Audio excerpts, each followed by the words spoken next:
Hello साथीहरू, welcome to my new blog. हजुरहरूलाई मेरो ब्लगमा स्वागत छ। आज चाहिँ म घुम्न आएको छु यो काठमाडौँको बसन्तपुर भन्ने ठाउँमा। यहाँ चाहिँ पर्यटकीय क्षेत्र पनि रहेको छ। यहाँ विदेशीहरू घुम्न आउने गर्दछ। अहिले चाहिँ म र भेना यहाँ भ्रमण गर्दै आएको छौँ। भ्रमण त के भन्नु, घुम्न आएको छौँ। अनि यहाँ देख्न सक्नुहुन्छ, यहाँ विभिन्न प्रकारका बुटीहरू, मालाहरू, यस्तो के भगवानको टाउकोहरू पनि यहाँ देख्न सक्नुहुन्छ साथीहरू। यो बिल्डिङ पृथ्वीनारायण शाहको पालोमा बनेको बिल्डिङहरू रहेको छ। यहाँ चाहिँ भेना जाँदै हुन्छ, अगाडि सरसार म पनि जाँदैछु। अब अगाडिको मन्दिरहरू चाहिँ इतिहास लुकेको मन्दिरहरू देख्न पाइन्छ। यहाँ चाहिँ म फर्स्टचोटि आएको हुनाले मैले भ्लग बनाउँदैछु, देख्न सक्नुहुन्छ साथीहरू।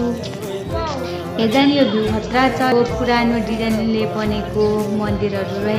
यहाँ चाहिँ पृथ्वीनारायण शाहले बनाएको। अरे मैले चाहिँ सुनेको, मलाई यसको बारे भएन। अनि म चाहिँ जाँदैछु अगाडि मन्दिरमा नजिकै। यहाँ देख्नुहुन्छ, यहाँ त इँटा पनि हत्ते खालको देख्दैछु साथीहरू, हेर्नुहोला। अगाडि त झन् ठुलो मन्दिरहरू रहेको छ। यो देख्नमा एकदम खतरा पुरानो डिजाइनको।